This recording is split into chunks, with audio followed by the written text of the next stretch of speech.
अस्सलाम वालेकुम, welcome back to my channel.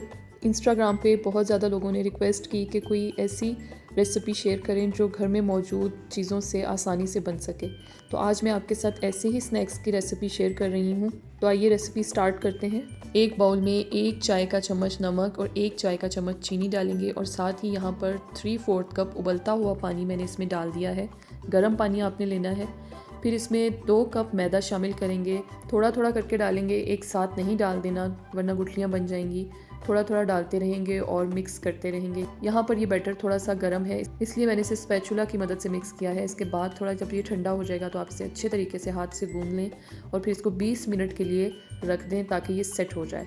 ये डो इस तरह से नरम होगी, बस आपने मैदे और पानी की क्वांटिटी का ख्याल रखना है। 20 मिनट बाद इसे थोड़ा सा मज़ीद गूंद लेंगे, फिर इसे बेलन की मदद से पतला बेल लेंगे। फिर यहाँ पर मैंने पिज़्ज़ा कटर लिया है और उसकी मदद से मैंने इसको स्ट्रिप्स की शक्ल में काट लिया है। अगर आपके पास पिज़्ज़ा कटर नहीं है तो आप छुरी की मदद से भी इसे काट सकते हैं, कोई बात नहीं, थोड़ा सा कम ज़्यादा हो जाए कोई मसला नहीं है। अब इन स्नैक्स को फ्राई कर लेते हैं। यहाँ मैंने फ्राई पैन में ऑयल लिया है और मीडियम हीट पे इसे गर्म कर लिया है। इन स्नैक्स को हम मीडियम हीट पे ही फ्राई करेंगे। अच्छा सा गोल्डन ब्राउन कलर आने के बाद हम इन्हें निकाल लेंगे। अब इन स्नैक्स के साथ सर्व करने के लिए शुगर सिरप तैयार कर लेते हैं। यहाँ मैंने 1/4 कप चीनी ली है, इसे कैरामलाइज़ कर लेंगे।